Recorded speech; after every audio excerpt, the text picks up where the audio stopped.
Welcome to the latest live stream then, Seahawks Draft Blog with Rob Staton and Jeff Simmons back with us tonight as well to run through a variety of Seahawks topics. If you want to join in, you know what to do. You need to get into the Super Chat, post a question. We are going to prioritize Super Chats tonight. We may get to some non-Super Chats as well, but we're going to certainly keep an eye on those Super Chats first and foremost. Jeff, training camp is here. It feels like it's been going on a long time already. It's only been really a week of Seahawks training camp so far. We are going to talk about a lot of Seahawks topics, but I think first we have to touch on the great fortune that the Seahawks have got in that they're playing the Colts in week 1, and the entire Indianapolis Colts team appears to be collapsing through injury. Carson Wentz, Quentin Nelson now is going to be missing in this first game. I think there's a few others who may not be ready to play as well. I mean, this is a great opportunity for the Seahawks emerging now to get a win, but as we know, the Seahawks don't tend to do things the easy way. Yeah, so initially when the schedule came out, I thought they were fortunate in one sense that they're playing the Colts now. Because if you guys remember, their left tackle retired, Anthony Costanzo, and they signed Eric Fisher, who had an Achilles injury in the playoffs when he was on the Chiefs. So when they saw the Colts in week 1, I said, okay, they're playing against a backup left tackle, and we know what Carson Wentz does when his protection's not great. Now, all of a sudden, their best offensive line, probably best player, is now unlikely going to play. So now they're going to be without their left tackle and their left guard. Their center, Ryan Kelly, is banged up. He's missing a couple weeks. And the quarterback is probably Jacob Eason, who some wonder if he's an NFL player at all. So I know a lot of the Seahawks fan base was like broken by the Colt McCoy game and how good they've done against Wentz, but like you could not. That's the worst, one of the worst games. But hopefully they learned a lesson about taking backup quarterbacks lightly. But in terms of the offensive line, and against a pretty good team, they couldn't have asked for a better road game situation to start a season. Yeah, I think I saw Nick Foles basically pleading with the Colts to trade for him. And I thought that was quite interesting. And maybe that is a move that will happen depending on how Eason performs in preseason or over the rest of the Colts training camp. But it does feel, it's a reminder, isn't it, that you look ahead to an NFL season, Jeff, and you can think this team's going to achieve that, or this team's the favorite in this conference, or this particular player is an MVP candidate. And what generally impacts so many NFL seasons is who is healthy, who is available for an opponent or, for your team. Maybe the Bucs are not as good if Vita Vea doesn't get back at the end of the playoffs. I mean, he was only one piece of it. They may well have been as good with the pieces that they had. But there's little things like that. A player just gets injured at the wrong time and it can derail a season. For the Colts, this may derail their season before it's even begun. Yeah, it's a lot like what the 49ers went through last year, where they were coming off one quarter away from winning the Super Bowl. And at the beginning of the year, they lost so many guys. And all of a sudden, they're a 5-6 win team. And the Colts they've done such a good job in the draft the last couple of years and putting together a roster that looked pretty inept. And you're right. Without Quentin Nelson, and if Jacob Eason can't play, that goes from a 10, 12-win team to a 5-win team. And you couldn't say that better. Health is so, especially with the extra game now, health is so important. And it is a little bit concerning. I know it's training camp, the resting guys, but I don't enjoy the long list of daily, this guy's not working out today. This guy's not got his helmet. This guy's having a rest of the Seahawks. Because while ever you kind of just think, well, it's probably just a veteran rest day, there's always that possibility that, who thought that D. Eskridge was going to be missing again, having missed OTAs or whatever it was earlier in the summer. He's still not there. And it's just one of those days you could wake up one day and that guy sitting out has got an Achilles injury or an ankle, or it's an LJ Collier situation when he was a rookie as well, missed pretty much most of his season because of that. And it can be a real issue. Right. One of the other topics I want to talk about, Jeff, is guess what? We're talking about Jamal Adams. There's a big surprise. We're here, a week into the training camp.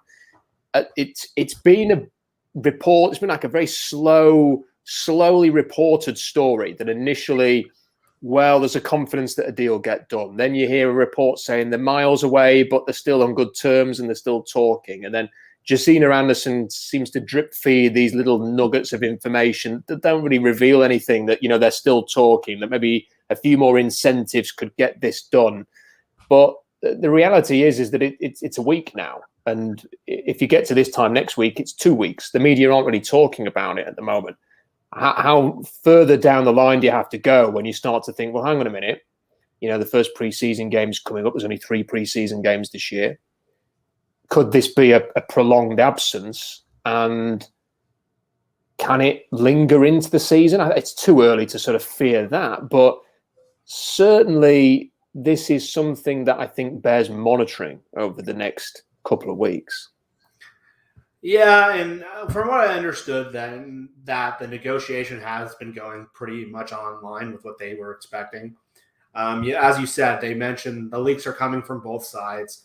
Everything that comes out, there's a reason it comes out. Like anytime a report comes out in negotiation, the first thing I always tell people to think is, why is this story out? One side wants it to be out. So we saw it a lot with that Russell stuff earlier in the offseason. And with Jamal, there was always going to be sort of a difference in where the team was going to view him versus where he views himself. But I think from an optimistic standpoint, Jamal's camp has been really quiet in terms of, if you remember what it was like with the Jets, and obviously he wanted to get out of there, it was loud and it was noisy and the holdout stuff. We had guys who work on our podcast who are saying, like, this is going to blow up once training camp starts. And it's been dead quiet from their stance. So everything is online, but yeah, you don't want it lingering. I know Pete had that bullshit explanation that he wouldn't have been ready to practice anyway because of all those injuries, but he's probably their best player on defense. And they have a lot of new players they're working in, and especially a lot of new corners. So just having a guy miss training camp that might be your best player. Obviously, it worked with Walter Jones all those years, but this is a guy who struggled to adjust. He said it after the season. It took a while to learn the defense. He was out of place in coverage. So him not being in camp while they're still figuring out what his value is, certainly not ideal, but I think it's still a little early. I thought like August 10th, August 9th was sort of where things might start to pick up. I think by end of next week, if this is still going on, I think that's a problem. It's also clear that based on what is being reported, and as you mentioned, this is coming out from both teams, that the Seahawks see a hierarchy in terms of earning. And I think one of the reports was that the Seahawks were willing to make him, the highest paid safety by a reasonable margin, actually. But they didn't want to go above Bobby Wagner's salary, which suggests that they are quite keen to keep it below Wagner, even if it's maybe just by a few dollars, just to ensure that Bobby Wagner remains the most expensive player on the defense for whatever reason, whether that's it's something that they just feel like they need Bobby to have that because he's the leader on the defense. I don't know what it is, but it certainly seems like that's how they're operating a little bit.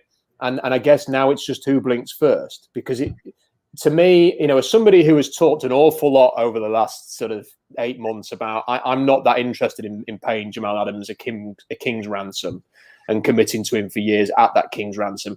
I accept that it's going to probably happen. It's just at what level is it going to happen now? There's no point having a discussion about whether they should try and trade him before the season. It's not happening. Exactly. It's going to be a contract is probably signed, and can they do it whilst avoiding drama? Can they do it whereby there's no resentment afterwards? Because how many times do players look at Xavier Howard right now, where a contract is signed and then there is resentment 2 years down the line or 1 year down the line because a player feels like, well, you kind of forced me into that and I'm not happy with that contract. Can they avoid any kind of drama like that? And then what is it going to be? And hopefully, I'm from a Seahawks fan's perspective, I'm hoping they don't go too deep into this and they don't cave too much. That if they're going to pay Jamal Adams, they've traded what they have for him, they're going to pay him. But I really hope that it's not going to be ridiculous money, Jeff. And when you see the amount that Fred Ward has just received, there was a report this week that I don't think was helpful at all, that TJ Watt might touch the $30 million a year mark. These are not numbers that I think we need doing the rounds in the media right as the Seahawks are trying to get a deal done with Jamal Adams. Yeah, and I think it's very strategic. I think that $18 million that came out that they had as their ceiling for Bobby Wagner, I think that was just public negotiation 101. I don't believe they actually believe that. I think that was just trying to move the negotiation forward. I'm sure they were asking for closer to $20 million. I think I talked to a couple people I trust who know this stuff. They thought last week that the number would end up somewhere between 17 and 18. They thought that was where the number would fit. And the example they said is that I know Jamal probably deserves more. The Seahawks screwed this up by not doing a deal right when they traded for him. And you've talked more than anyone, frankly, about positional value. And as much as we love Bobby Wagner, I think there's a pretty good case that him at 18 million hasn't really worked out for the Seahawks. And Bobby's played as good as you can play as a middle linebacker. He had one sort of dip year, but has it really done a lot to help the defense grow? Has it hurt the ability to build other positions? I think there's a pretty good case it really hasn't. And since he's gotten that money, I think the team's gone worse on defense every year.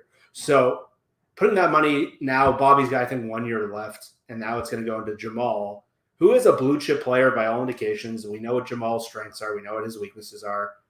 I would love for them to reallocate that money in the front, ideally. But again, like you said, it's not going to happen. There's no point of wasting energy on it. If they were going to trade him, it would have been time to trade him before the draft where they had 3 picks. So they didn't do that. So again, I think they're going to make a deal. But again, if you look, say, like Travis Kelce signed last year, there's no one in the NFL who would take Amari Cooper over Travis Kelce. There's not a single person. But the example that I kept getting from people who know this stuff, who work for agencies, is it always comes back to positional value. And as much as Jamal has a case, that safety market is going to push him back to what he probably deserves. So again, Travis Kelce, I think, signed for like 16, 17 million a year. Amari Cooper got 20 million a year. So that positional value, again, will always factor in. Jamal will open the safety market. It will probably be, maybe it's north of 18 million, but it's inevitable. This deal's going to get done in the next 2-3 weeks.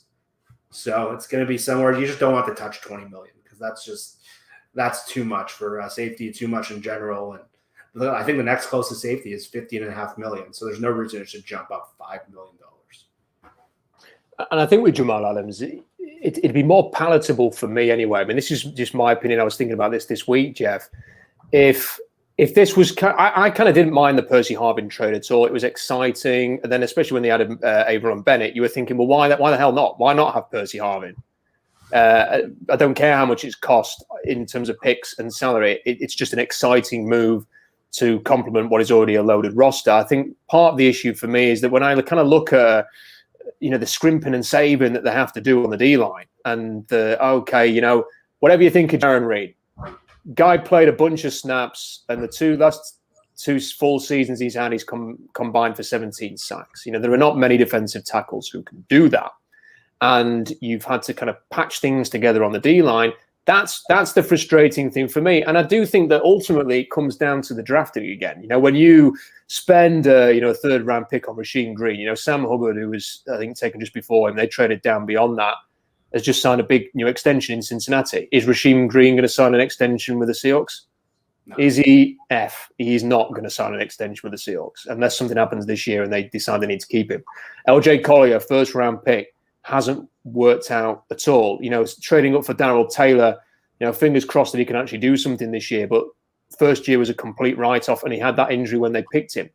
It's the fact that they have not landed. It's very frustrating to hear Bruce Arians boasting about how great Joe Tryon looks in Tampa Bay camp when they've got, Pierre Paul, they've got the guy's name's completely, he's only been the best pass rusher in the NFL for the last 2 years. Shaq Barrett. That's it. They've got him.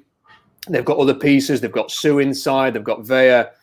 They go and draft a guy like that. He's like their Frank Clark. He's their sort of extra guy that they get in the draft who can rotate in a little bit. There's no dependency on him. Maybe in 2 or 3 years' time, he's their key guy. And when I look at this, we've talked about it before. Talked about it with other people on the stream. The D-line very much looks like it's just been bandaged together. And that is the area for me, Jeff, that I worry about. In the playoffs, can you go and kick a team's ass in the trenches? Maybe they'll be able to do that with the O-line that they've got.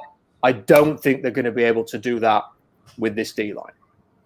Yeah, I think any issue you could come up with the Seahawks right now, if you're looking at it big picture-wise and you're evaluating it properly, it always comes back to their last 5 drafts, essentially.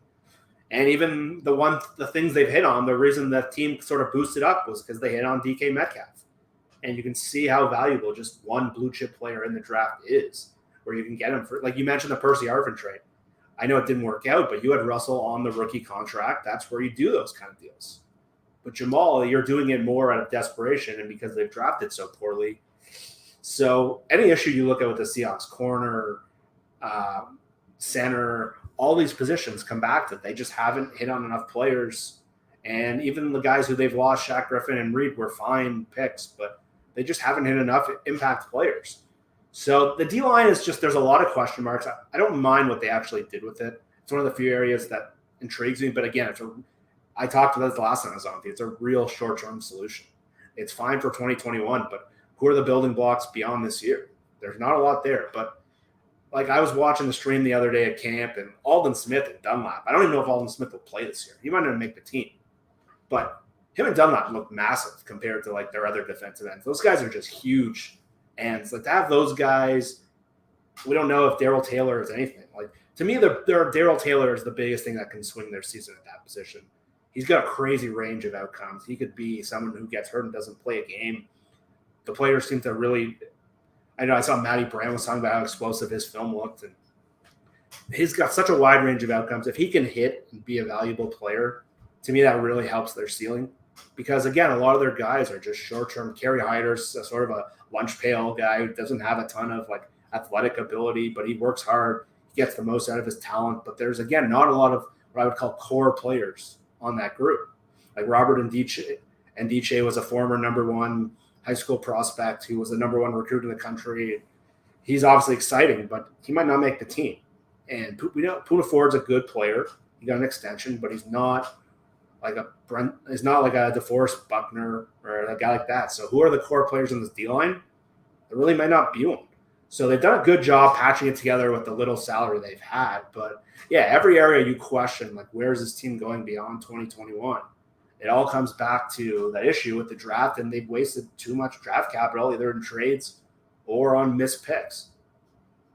Yeah, and I think it's easy to sort of sit here as a random bloke in Rotherham and talk about what I would do if I had the choice. But I think if someone said to me, right, Rob, with all of the sort of experience you've got of watching the Seahawks and following their fortunes, we're going to hand you the keys to a franchise right now, and you're going to be in charge of the drafts and stuff like that. I know it's a ridiculous scenario.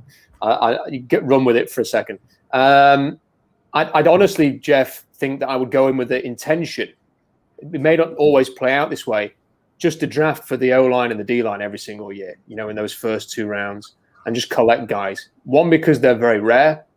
Two, because I think you need to have a rotation on the D-line, and having as many options as you can get is a big positive. Obviously, if you need things like quarterback, then you're going to have to look in that range as well, particularly if you're picking early in the draft. But I think that's one thing that maybe the Seahawks could have done a little better. Is kind of really sort of zone in on the trenches over the years, take as many shots, acknowledge that maybe some of these guys are not going to work out, but feel like we're going to go with that and give it a try anyway, and see if we can get some kind of talent and depth in the trenches, which they don't currently have. I wanted to read this to you because I was a little bit surprised by this, Jeff, because I'm not a regular watcher of. It's quite difficult to watch the NFL Network over here unless you really, really want to.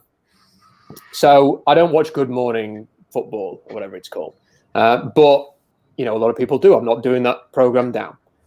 However, Kyle Brandt is, from what I've kind of have seen of it, Kyle Brandt is not the kind of guy who would usually come out and slam a team. He seems like a fun guy, the kind of guy you might enjoy having a beer with, but not somebody who's necessarily going to give you a hard, harsh take on a football team. And yet I saw this quote that someone sent me today, speaking to Nate Burleson, and this is what he said. Seattle is really strange. I don't know if they're not trending up or down. They're just trending. They're sitting there. It's the same thing over and over. Every season is very good, but not a lot of them are great. I would defy everybody, including Nate, to say they're going to win the NFC. They have a coach who hasn't had a lot of fresh ideas. They're in this eternal cycle, 12-4 last year, but instantly forgettable. I can't get excited about them. Russ is great. Pete is great. Sure. It'll be a 12-win team and they will lose in the divisional round. Do you want that kind of life as a fan? All I look at is results. You guys haven't been back and you have a Hall of Fame quarterback. Something's going on. Eventually, if the results don't happen, there has to be a coaching change. Respond to that. Well, he sounds like every single Seahawks fan I know. And I don't think, based on the last 5-6 years, it's hard to disagree. Again, they've drafted very poorly, and which is why their team hasn't really progressed, and you can argue they've regressed. And yeah, it's hard to argue with the stuff he says about the coach. And there are questions even if Russ is the guy after last year, where he sort of wore down the stretch and at his worst. To me, I will push back on that because I would have agreed with that in 2020. To me, there's something that could lift their ceiling this year, and it's Shane Waldron. And that is a big change to their overall picture. I think some people like the work Brian Schottenheimer did, opening up the passing game, the vertical concepts. But I think Shane Waldron has the ability to lift this team's ceiling out of that cycle. I don't know if he'll be good. He might be really bad. He's a first-time play caller. He's never been a play caller really at any level. But I think schematically, I think their roster from an offensive standpoint is much more complete. Last year, they didn't really have a tight end. They didn't really have a third option in the pass game. Philip Dorsett, whatever that plan was, he got hurt. They seemed relying on Josh Gordon coming back. Their roster was flawed. They had two options on offense. The running back got hurt. Their offensive line wasn't great. I think their offense is a lot more complete schematically and personnel-wise. If Shane Waldron is good and can bring that Ram sort of offense and elevate Russ's consistency, I think that can change their ceiling dramatically. But in terms of big picture, like I can't argue with what Kyle's been saying because it's the truth. They've been the same sort of team and they've plateaued. And I think the reasons are a few reasons why. Number one reason, people will say Pete, people will say whatever. I think me and you agree. You're a draft guy. To me, it's drafting. They haven't had enough talent. If you look at their personnel defensively since they turned over this roster, it hasn't been very good. And they've played with some pretty bad players. Offensive line, one of the weirdest parts about the way they built this team, and we know how Pete wants to play. He saw what was successful. I know he talks about the running. If you want to be that team, why are you not investing heavily in offensive linemen? Why are you trying to cheap out of that spot? And why is your team built different than how you want to play philosophically? Like if you want to play the way Pete wants to play, try to build the Colts offensive line, get good running backs, and why are your two best offensive players receivers? It doesn't match up. So that's why they've sort of hit this cycle where everyone wants to blame like them not going for fourth downs enough. And I have a lot of bones to pick with Pete in general, but to me, it all comes back to roster building, and they haven't been aligned from the draft, from their free agency moves. There hasn't been a clear enough vision of how they want to build their team. When they came in, they're like, we want to be the Pittsburgh Baltimore of 2010s. And the 2000s. And that's what they were. That's where all their draft pick went. They traded for Lynch. They were tough. As they tried to shift towards Russ, Pete really never adapted to that. So if Shane Waldron can come in and sort of solve that middle ground, I think that changes things compared to the last 5 years where they have plateaued. Yeah, there is so much to get into in this topic. I mean, so many interesting points that you raised there. I think the one I want to try and remember all the things I was going to say in reaction. The first one I think is that point there.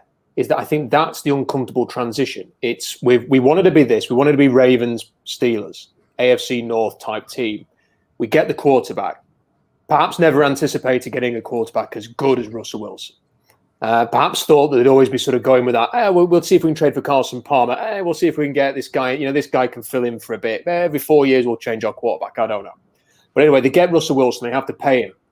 And now they're kind of stuck in this awkward sort of, we can't move on from Russell. We don't want to move on from Russell, but our philosophy requires our ability to fill out amazing rosters and have a guy who can point guard for us. And what we've actually got is a very expensive one player who is our MVP, who is everything, who expects to be everything, expects the whole team to go through him. And we're now sort of in this marriage whereby we can't imagine life without him, but life with him is not necessarily the vision that we had. The thing with Waldron that worries me a little bit, Jeff, it's the meddling. I mean, that's just, can Carroll just back off and let Shane Waldron do it? That remains to be seen. The other thing is that historically with the Seahawks, I kind of feel like they, even when they have good ideas, and like last season, they came out flying out like a freight train, and then teams worked them out, and then that stopped very abruptly, and they couldn't work out of that slump afterwards. And in other seasons where they've had success, where they've had streaks of maybe 5-6 games on offense where things have been really good, teams have still been able to eventually get an angle on them, and they've not been able to throw those counter punches. You watch the Rams, it feels like they've got a question for everything. They adjust. They see what our defense is doing. Okay, the defense is playing us this way. We'll have an answer for that. So in the second half, we'll come storming back with plan C, D, E, or whatever. And the Seahawks have never really had that. And you sort of see it. Even, why the hell did Malcolm Butler pick that pass off in the Super Bowl? Because he'd seen the play. He knew what they were going to do in that position. Surely. Look at the Philly special. You're on the 1 yard line. It's the Super Bowl. You've had 2 weeks to prepare. Have you not got a bit of magic that you can pull out of your hat just in case you end up in that scenario where you're one play for the Super Bowl? What are we going to do that they're not going to expect us to do? The Seahawks have never had that, and I worry a little bit that what we'll see is great success early on. I want to see Waldron have the ability and Carroll to get out the way, so that the Seahawks have got, this is what we're going to be. But hey, do you know what? If the teams are stopping us doing this, we're going to throw this at them, and we're going to throw that at them. We're going to keep opponents on their toes, keep them guessing. They are not going to be able to get a handle on us, because that's what the Chiefs do. That's what the Bucs were doing at the end of the year. All right, the defense bailed Brady out a lot as well, particularly that game in Green Bay. This is what the Rams do. This is what the Bills do with Josh Allen. That's what I want to see from this offense. 100%. And to your last point, I don't know if you heard Gerald Everett talk yesterday. He acknowledged that. He acknowledged when he was on the Rams team last year that they game plan better for Seattle than any team in the league. They've had success against them through 2 different coaches. And he said, we knew if we just doubled their receivers, they had nothing. They had nothing there. Once we took away their vertical game, and he said, Waldron had a big part of he did a lot of Sean McVay's play selection. He did a lot of their pre-work. So again, I think we all know what this team's floor is, assuming that Russell doesn't get injured or DK doesn't get injured. I think we know what this floor is. They make the playoffs as a wild card, and they get knocked out in the first round, and they're not really a Super Bowl team. Sort of what Kyle was saying, good to great. And again, this is where Pete and my biggest criticism of him, again, has been he has not identified enough good offensive coaches. And you look at, say, Dan Quinn went to Atlanta. They went to the Super Bowl because they hired Kyle Shanahan. Kyle Shanahan was arguably a more valuable coach than Dan Quinn in general. And McVay has done a really good job of putting coaches on his staff. And they've had Darrell Bevel. They've had Brian Schottenheimer, who are 2 functional, veteran guys. They're the equivalent of an Andy Dalton of coaches. They're fine. You can get by with them, but they're not clamoring. They're not head coach material. They're not guys you consider. They have not identified one high-level offensive coach, really, who's moved up from their staff. There hasn't been a lot. Most of his best coaches have been defensive guys, and really, he hasn't really made a great hire who's moved up the league since probably Dan Quinn. And Shane Waldron is the one, and this might have been compromise. I don't know if he would have hired him if Russell didn't come out and have all that stuff. I think this was a real compromise. So for me, he and the meddling, to me, that, like you mentioned, is the biggest thing to watch. When they hit adversity, what happens? Because we know what happened last year. They had Pete and Shoddy were not on the same page the rest of the year, and the offense just broke.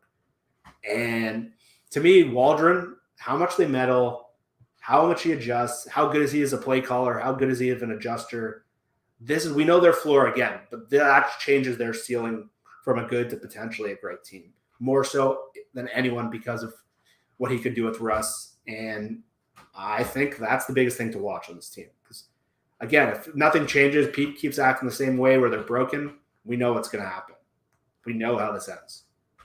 Yeah, I want to share a thought on Pete Carroll before we move on from this. I think the other thing that I wanted to mention from Carl Brandt's point, though, is, and I think it's a valid one, when he actually says the words, let me find them again. Do you want that kind of life as a fan? And this is the interesting thing with the Seahawks, because the media they're very willing to fire back. Well, how can you criticize it? They were 12-4 last year. They've had a winning record every season. Why would you want to lose all of this? But I think that's a fair question to ask. And often this gets described as spoilt fan base. How dare you not be satisfied with your 10, 11, 12 wins and one playoff game? And because I remember the times when the Seahawks never got to the playoffs. Or would you rather be this hopeless example of a hopeless franchise who is run appallingly, who never get to the playoffs? Would you rather be a fan of that team? And it's like, well, yeah, okay, but everything's about context, isn't it? And from a Seahawks point of view, I feel like the Seahawks have not been a terrible friend. You know, whatever they were in the 80s or whatever, before I was born and, watching the Seahawks, they're different now. You know, Paul Allen changed that forever. They've been in 3 Super Bowls. They've been a contender throughout the Waldron time. And then with Pete Carroll, yes, there was that slight blip in between the two, but ultimately they were quickly back in Super Bowl contention once Carroll came in and built the team with John Schneider. And I don't think we should be just grateful to be a winning team every year and then getting dumped out the playoffs and being an also-ran in the postseason. Eventually, you're going to have to say, well, how many more years of this as a fan base do you sort of just go, well, hang on a minute, Russell Wilson's getting older. What's fair to think, should you not expect a little bit more? And I'm not saying that they have to win a Super Bowl, otherwise they deserve extreme criticism, but it'd be nice to be in an NFC Championship game. There's only 6 teams in the NFC who haven't been in the NFC Championship game since Seattle were last there. And they're all like the bottom feeders of the NFL. It's the teams that you'd expect to be on that list. There's some really crap teams that have been in the NFC title game since 2014. The Seahawks haven't even been close to getting back to the NFC Championship game. They've been in divisional rounds and they've got their asses kicked. So that's what I want to see, Jeff, and I don't think that's unfair as a fan to say, okay, you've got an NFC that's a lot more open this year. You've got a lot of the pieces. You feel very good about your team. I want to see a legitimate push to get to that championship game. I want to see a divisional round that at the very least is more competitive than 21 points down at half time and Russell Wilson magic to make it a 10-point game at the end. I want to see a team that is at the very least right in the mix of that game, has played a good, consistent, solid football game in the divisional round. I know we keep agreeing on everything. I couldn't agree more. And I think that from a first, there's nothing wrong with a fan having expectations. They have a Hall of Fame quarterback in the middle of its prime. And adding to that is what happened in the offseason, where if things spiral out of control again, like they did last year, that could be it. He could demand a trade. And things got pretty close last spring. It got pretty close. If a team came in with the right offer, who knows? But I was always saying there was just no real match. But again, so I think that more than ever, fans should need to have these expectations, because if they go out in the first round, not competitive again, that might be it for Russell. And then where does that leave you? So that's a big question. And really, the one thing I've been saying the last couple of years is some people always ask me, like, what dictates a good season? I know everyone wants to dictate it by Super Bowls, but I think the Brady situation has sort of messed everyone's expectations up, because if you look at the careers of like Drew Brees, Peyton Manning, even Aaron Rodgers, Russell's career and the Seahawks' real path has been very similar to like Ben Roethlisberger's, where he had a ton of success early. Then they paid him. They tried to shift their team, and they never quite got back. And they've always sort of been that good but not great team. So for me, what I'm looking for here, and I don't think this is unrealistic, is I want the team to look like a legitimate contender. And really, I haven't felt that way other than the first 8 games of last season, since basically 2015 probably. And like 2019, they had moments where they beat pretty good teams, but their defense was trash. 2018, we thought they might suck, and they were a 10-win wildcard team. They had that terrible playoff game against Dallas. But 2020, in the second half of the year, they could barely do anything on offense. And their playoff game was an indication of where they were. Like, they stunk by the end of the year offensively. And really, there hasn't been a year where I've said going into the playoffs, like, I think they can win the Super Bowl. Since 2015, where they got their asses kicked in the first half by Carolina, since then, that's what this team should be. They should be a contender to win the Super Bowl, and really, they haven't been that. They turned over their roster. I know that takes time. That explains what happened in 2018 and most of 2019, that and the bad drafting. But with Russell Wilson, with an older coach, again, we don't know how long Russell's going to be here anymore. So not expecting, just accept the 10 wins and be done. I don't think we're this painfully, screwed fan base like some of these people say that a lot. I know we've had some bad moments, and it's frustrating as hell just being the same team over and over and over. We're still one of the better franchises for sure. I think they have the 3rd most wins in the NFL since 2003 or something. But again, we need to see progression. They have a Hall of Fame quarterback. This isn't a team overachieving. We should want more. If you're just okay with making the playoffs and then hoping for the best, And that's on you. Like, I don't think you, as a fan, you should want that. You have a Hall of Fame player. You want, and they haven't been to us. They have, I think, 2 playoff wins since 2016. So, and one of them was against like Josh McCown on a bum leg. Like, we should want more. That's okay. Absolutely, completely agree. And just a final point, a couple of points on this before we move on. I think with Pete Carroll, it's interesting, Jeff. And, you know, I think you have to have a certain degree of respect for Pete Carroll for everything that he's done in Seattle. And I always kind of feel a little bit guilty talking about him in the terms I'm about to talk to him about him. And I'm kind of qualifying that comment. And maybe I shouldn't. I should just get on with it. But I kind of look at him at training camp. And to me, he looks like a man who is having a whale of a time. But I sometimes wonder whether or not Pete Carroll is really, he's there for his benefit. That this is a man who is obviously a workaholic that loves to work. You know, when I'm his age, I will not be working. I will be doing things that old guys do at that age. I will not be doing 12-hour days like he presumably does, if not longer, being a football coach. But he loves it. And he's out there with a huge grin on his face, and he comes in. You can see he loves doing the press conferences, and he's there, and he's doing all this stuff, and he's having a whale of a time. I just don't know whether or not the Seahawks get the same benefit out of it. That he gets a lot out of it because it's what he wants to do. I think that he feels almost beyond a coach. I think he feels he's almost like a mentor to his players. I think he feels like he's a mentor to the world sometimes. He does a lot of podcasts and stuff talking about, you know, it's almost like self-help podcasts or, you know, inequality podcasts. And I kind of feel like he thinks that being the coach of a major football team helps him to get his message across, that he feels like he's got a lot to offer. And I've got no issue with any of that. But I want to see the Seahawks win. And when I look at Pete Carroll and I think, I don't see that.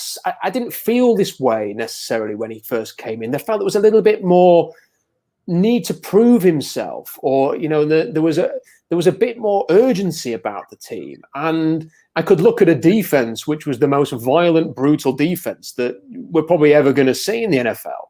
That was really fun. And I look at this defense, and remember, defense is meant to be his forte. And I think it just looks a bit crap.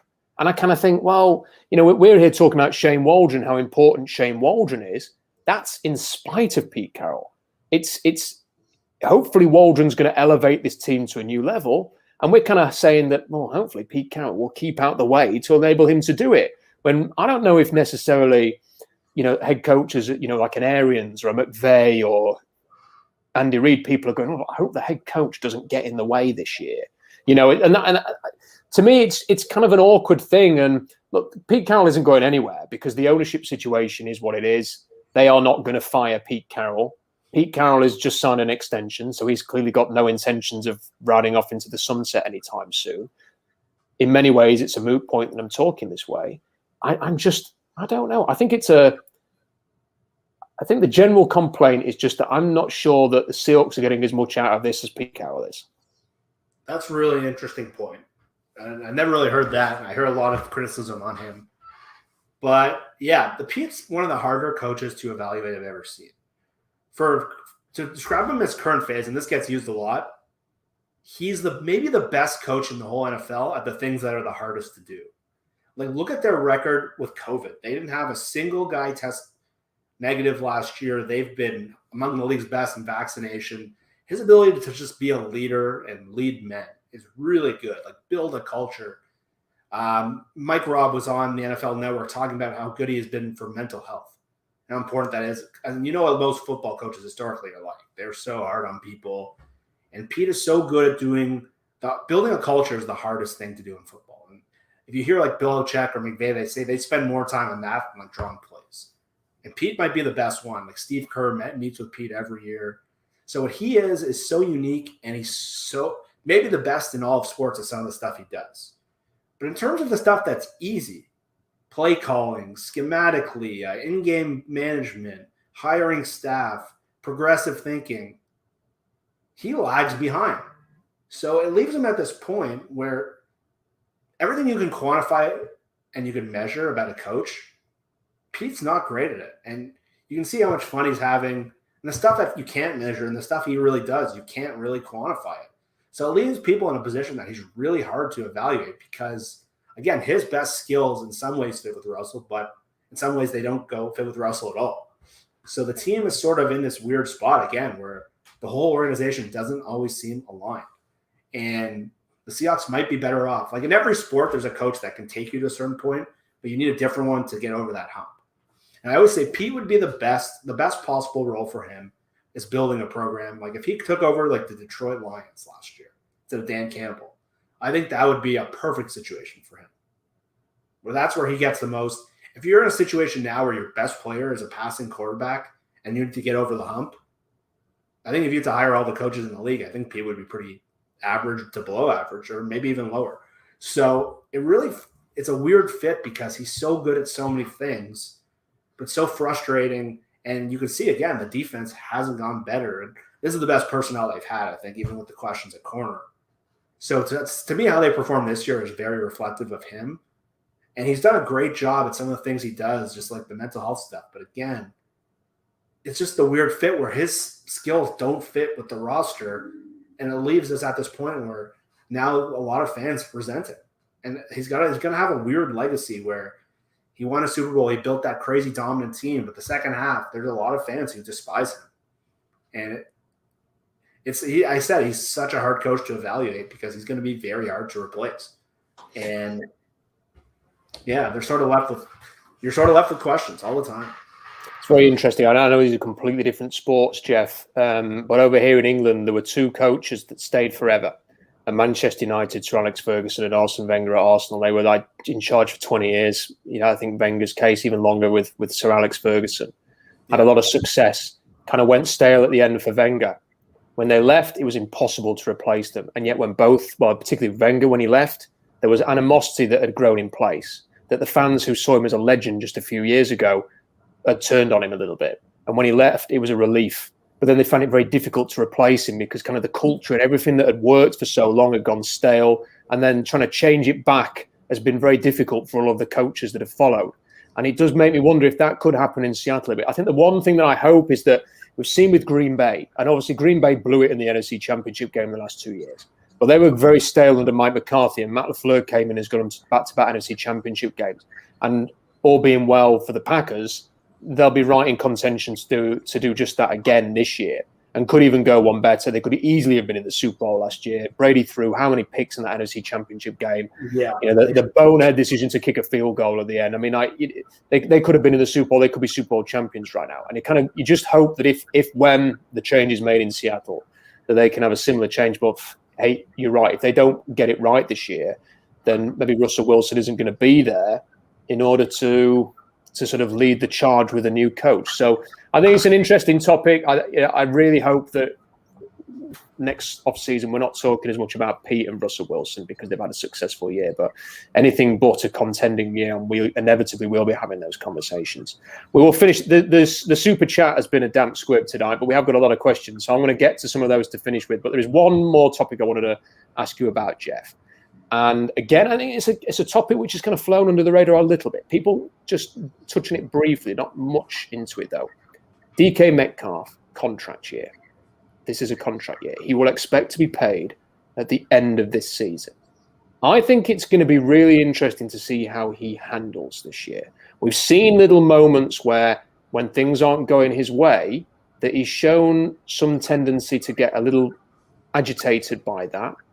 And I think he will be absolutely determined this year to have a fantastic season and every game to be how he imagines so that he can max out and become the highest paid receiver in the next few months. And I think the pressure that he may well put on himself to have that kind of a year and the way that he handles the games when maybe Shane Waldron or Russell Wilson focus on Tyler Lockett, Gerald Everett, running backs, whoever, how he handles that is going to be very interesting to follow along. I'm not suggesting for a second that he isn't going to handle this like an absolute boss and have an amazing year and be very mature and get his contract and everything. That could easily happen. I just think it's going to be interesting to see how he goes along with this year, knowing what is at stake come the offseason when he could easily be the highest paid receiver in the NFL. If not, it'll probably just because DeAndre Hopkins' contract is ridiculous. Yeah, it's interesting because he definitely seemed frustrated. He was on, I can't remember either like a Brandon Marshall podcast or Barstool or something like that. And he was pretty critical of what had happened to what the offense became. That they were easy to figure out and they fell apart. And we've seen what happens in the sidelines with him when he doesn't get the ball a few times. He starts to get mad, and he's got that wide receiver tendency. But he is a little unique, and he's so mature. Like, I've heard him on some shows this offseason where he basically says he has, like, no social life. He, like, doesn't go out. He just works out and studies football. And it sounds like that's all he's committed to.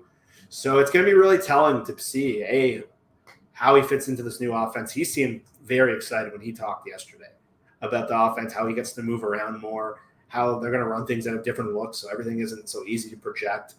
I'm sure how he's done against Jalen Ramsey is really frustrated him because he really hasn't had one of those games against him. So Ramsey's been able to slow him down a lot, and it's going to be interesting to see if they're able to maximize his skill set because you're right. He's going to be one of the highest paid players. They set a pretty big floor with Tyler Lockett's contract, and DK's going to get a much bigger jump up to that, and they're going to have to pay him. He's the one player they've really hit on in the draft, maybe the last 5 years, that's become a star-level player. So they cannot afford to lose him, and they got to find a way to make him do more in the offense where he can do slants, and he's not just doing vertical stuff and get the ball in his hand, make him more consistent.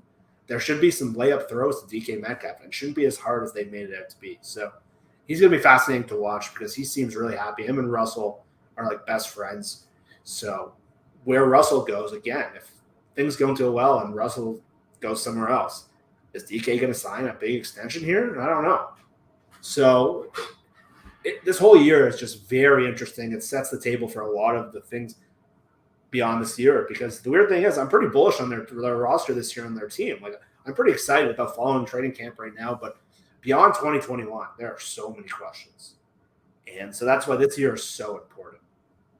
I just hope that the people in the Seahawks have just watched the touchdown against the 49ers in Seattle last year where Metcalf runs across the field, runs past everybody and scores a 50-yard touchdown. And that from the previous year, a very similar play against Tampa Bay, running across the field, accelerates away, long touchdown, which should have won that game. He has shown what he can do running across the middle. I have no idea why they just think verts all the time for this guy. You know, there's so much more in his toolbox. Right, let's get to some comments to finish. Start with this one first. Hunter, thank you very much. You and Jeff are a phenomenal pair, for goodness sake. Let's talk about the Hawks. No over-the-top hype, just a solid discussion. Thank you for that comment. We've got a few questions as well. Christian has got in touch. Question for Jeff and Rob. What NFL ranking will the Seahawks earn in terms of defense by the end of the season? A prediction, please. You've got a rough guess of the kind of range they'll be in, Jeff? I'd say somewhere between 13 and 16. A lot hinges on how their corners play. They have a group of corners which could have a crazy different range of outcomes. Akella Weatherspoon has been so high and so low. DJ Reed was basically on the streak when they got him, and he played really well. And we saw how bad their coverage unit was last year when the corners got hurt and when the pass rushers couldn't go.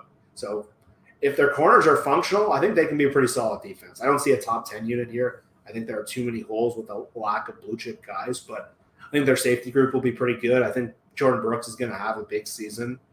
And I think their D-line, again, depends on if you get something out of Darrell Taylor or if Alvin Smith can play. So those are big question marks up front and in the secondary. So I think they'll be middle of the road. You're a lot more bullish than I am. I'm going to go for 23rd, 24th, that kind of range. Maybe a little higher than that, maybe a little lower. I worry about the pass rush. I worry about the cornerback position a lot. I think Akella Witherspoon, I said this last week with Robbie and Adam, I think Witherspoon is going to be the kind of guy that will potentially be 7, 8 out of 10 1 week, and then be 3 out of 10 for the next 3 weeks. And that he could be real. He may even get more picks than we've seen some cornerbacks have in recent years. I could easily see him getting maybe 4 picks next year, but also be giving up more plays and be a bit frustrating in that regard and have a little bit of the Trey Flowers about him. That is a slight concern. But in fact, to add to that, it's the alternative options for his position. It seems like Trey Brown's just settled in behind DJ Reed, and that's going to be like smaller guy on that side, bigger guy on the other side. And there's a lot on Witherspoon to deliver there, and I can't say I'm that optimistic. And that combined with the D-line worries me a little bit. But you just don't know, do you? If Dunlap can produce, if Adams can have a better year, I think he has to have a better year. If they can find a way to prevent Quandre Diggs having to do too much, then they've got a shot to be a lot better than I'm predicting. I hope I'm wrong. I hope I'm wrong on that. Do you guys think Pete Carroll, actually self-reflects ever? I do think he self-reflects. I just think that he's caught between self-reflection and what he believes, because he's very adamant that he has a way of doing things, Jeff. Exactly. And like Tampa won the Super Bowl last year. And I think that was Pete thinking, okay, this is what I'm talking about. You run the ball, you play defense, you can win championships. But he seems to ignore that Tampa Bay had the best offensive line in the league, and they had the best pass rushing unit in the second half of the league. So he reflects in some sense, and he's been progressive in some areas. They passed a lot more in terms of their roster building. You saw some changes in their draft where they did address sort of different styles of players, pass protecting left tackles and smaller corners. So that is a self-reflection. But again, I think he's caught in what he believes. So I don't think it matters, because I don't think anything will change that.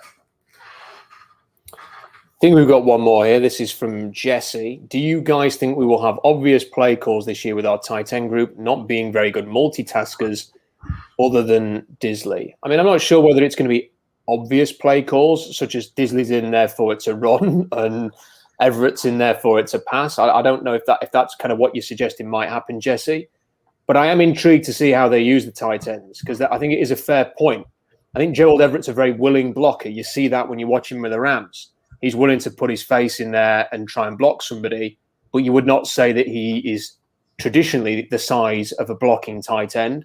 And whether he can be effective along with a willingness, Jeff, is, I guess, a slight question mark. We've not really seen enough of Parkinson to say whether he can do both well, but he's got the size to do both well. There's no reason why he couldn't.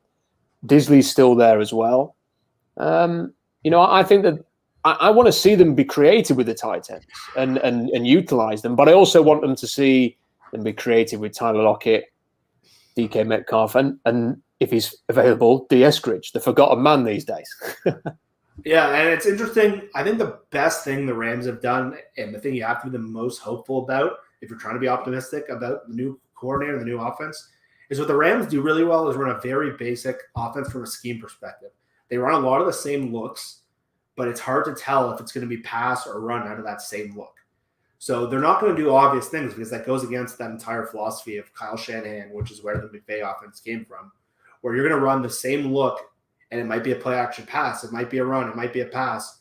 What the Seahawks did so poorly in the past is you can really tell what they were doing. Like, they had someone like Jacob Holster on their team, who Jacob Holster was so small for a tight end, you couldn't run a blocking formation with him. Even the play in the Super Bowl that you mentioned earlier, they brought in the 3-receiver set. They took off their heavy package. That tipped off the Patriots in terms of what they were doing. So the thing that the Rams done, I think the tight end group is going to be really important for this, because from what I understand, one of the things that annoyed Pete and even John to an extent is that they weren't getting anything out of the tight end position last year. They thought that they had no counterpunch on offense. So they invested in Everett. Parkinson's a guy they liked in the draft. Disley hopefully is healthier. He looked like a shell of himself last year. So that group could be pretty good and unique, where all three of them can do different things, and they can use three of them in those packages where you're not sure if it's a run or a pass. And that's why Everett was the priority. So again, you're hoping that Waldron brings this to Seattle. DK mentioned it yesterday, so did Everett. But we have to see it to believe it. So until they do it and use that tight end, there are a lot of screenshots of Russell not throwing to open tight ends last year. So is that a coaching problem? Is that a Russell problem? These are things we have to monitor all year. But schematically, I think they'll be a lot better at not doing things that dictate based on their personnel. Bring on that first preseason game. The preseason games are pretty awful, but I'm ready for a preseason game. Big thanks to Big Mike, who is a top supporter of the channel and the blog. Mike, thank you very much for jumping in with that super chat right at the end. Jeff, it's always a pleasure. It's always very interesting to hear your views on the Seahawks. I know that everybody's very grateful when you share your time. So thank you so much again, and can't wait till we talk again next time. Yeah, always thanks for having me. It's good to have like a realistic conversation about the Seahawks.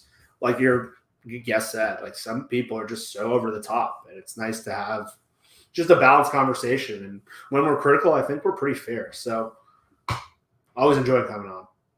Good stuff. Thank you, Jeff. And don't forget, share the video, like the video, and do all those usual things that people say at the end of YouTube videos in order to help the channel. And we'll see you again very, very soon.